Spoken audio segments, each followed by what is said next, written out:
Jake Bennett sat at the edge of his small porch in Pinewood, a quiet town where life moved just a bit slower than everywhere else. At 46, he felt like his life had stalled. Divorced, struggling to reconnect with his teenage daughter, laid off from his sales job, and battling years of poor financial choices, Jake had no idea where to turn. He kept asking himself the same question every night. How did I end up here? That question haunted him until one late spring morning when he ran into Mr. Thomas Elridge, his high school guidance counselor, at the local farmer's market. Mr. Elridge had retired long ago, but age hadn't dulled his mind. He recognized Jake instantly, gave him a warm handshake, and looked him straight in the eye. "You look like you need a coffee and a long talk," Mr. Elridge said with a smile that disarmed Jake's anxiety. At a corner table outside the market's cafe, Jake found himself pouring out years of frustration. Bad decisions, failed relationships, lost opportunities. Mr. Elridge listened, nodding gently, before pulling out a small, worn notebook from his bag. "This," he said, placing the notebook in front of Jake, "is something I wrote over the years. 70 life lessons that helped me, my students, my own kids, and even people who thought life had passed them by. If you take these seriously, I promise you, you'll fix 93% of your problems." Jake raised an eyebrow. 70 lessons. Sounds like a self-help book. "Maybe," Mr. Elridge replied, chuckling, "but it's not about theory. These are learned truths, some the hard way. Read them. Live them." That evening, Jake began flipping through the notebook. The first page read, "If your life feels broken, don't expect one fix to solve it, but 70 right steps. That's a different story." The first lesson hit him like a brick. Take responsibility. Jake had spent years blaming his ex-wife, his former employers, even bad luck. But for the first time he saw that change begins when you own your part. That night, he wrote down all the moments he'd blamed someone else and rewrote them in terms of what he could have done differently. The next morning, Jake woke up at 6 a.m., a full 2 hours earlier than usual, and went for a walk. That was lesson 2. Start your day early. Own the morning and you'll own the day. He noticed the crispness of the air, the chirping birds, and the way the sunlight turned golden over the trees. It was simple, but it made him feel alive again. Lesson after lesson, Jake applied them like patches on a worn-out jacket. He started with the small things. Make your bed. Drink water before coffee. Move your body every day. These weren't revolutionary, but they anchored him. When he reached lesson 10, cut the complaining, he realized just how much energy he wasted on negativity. He downloaded a habit tracker app and started counting his complaints each day. The first day he hit 37. By the end of the week he was down to 5. Jake began visiting his daughter, Emily, more often. First she was distant. Years of disconnect had built a wall. But he remembered lesson 15. Apologize without defending yourself. So he did. "I wasn't the father you deserved. I made mistakes. I'm sorry." Emily didn't say much at first. But later she texted him, "Thank you for saying that. Meant a lot." It wasn't a breakthrough, but it was a crack in the wall.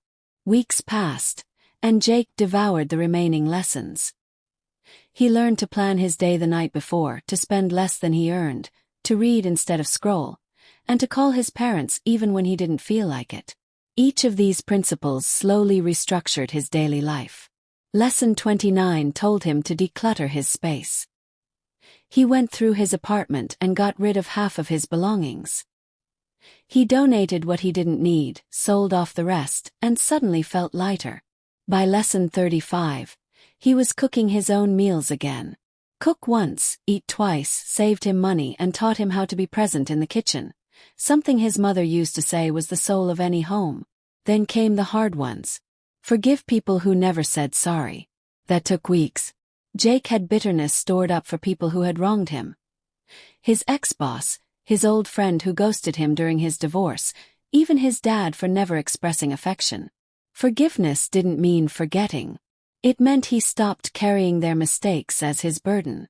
Mr. Elridge called every week to check in, and Jake started to treat these phone calls like therapy. "You're changing," the old man said one Sunday afternoon. "But don't rush the process. Growth is quiet. Stay consistent." Jake made a list titled, "Things I Can Control."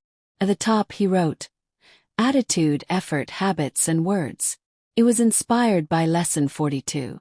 Whenever he felt anxious or powerless, he'd return to the list. By the time he reached Lesson 50, something strange began happening. Friends started noticing. "You look happier," one of them said. "Did you get a new job or something?" He hadn't. But he had a plan. Lesson 52 said, "Learn one new thing each week." So, he enrolled in a free online course on digital marketing. It fascinated him. Within 2 months, he built a small website for a local plumbing company, and they paid him for it. Lesson 55 told him to surround himself with better people. That meant less time with cynical old friends at the bar, and more time at the community center, helping kids with resumes and college applications. There he met Brian and Lisa, a couple in their early 40s running a startup mentoring program. They invited Jake to co-lead one of their Saturday sessions. Jake said yes. That yes changed everything. Lesson 58 warned against multitasking. Do one thing with full presence. That helped him at the center, and with Emily, who slowly began opening up during their weekend walks. Lesson 60 reminded him, protect your energy like it's your wallet. He stopped saying yes out of guilt. He said no to things that drained him, and that freed up space for things that mattered. By Lesson 65, Jake had restarted a savings account. It wasn't much, but it was consistent. Every Friday he'd transfer $25 and say out loud, "I'm building my future."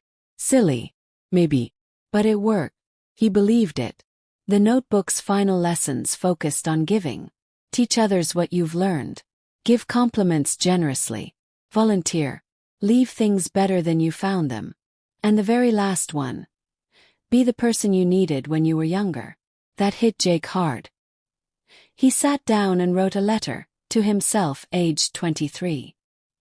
He told that young, insecure version of himself that everything would be okay, but it would take work, patience, and the willingness to admit when you're wrong. A year later, Jake had a full-time remote job in digital marketing. His relationship with Emily had transformed. They even took a road trip across Oregon together. He was still renting the same apartment, but it felt like a home now. Clean, warm, full of intention. On the anniversary of that fateful coffee chat, Jake met Mr. Elridge again. He returned the notebook, now with additional notes scribbled in the margins. Mr. Elridge smiled, slid it back to him and said, "It's yours now. Add to it. Pass it on when someone else needs it." Jake did just that. He printed a new copy. He added 5 more lessons of his own. Lessons like, be kind even when you're tired. Take pictures with the people you love. And remember, one good decision leads to the next. Years later, Jake would become a speaker at schools across the state, sharing his Joe.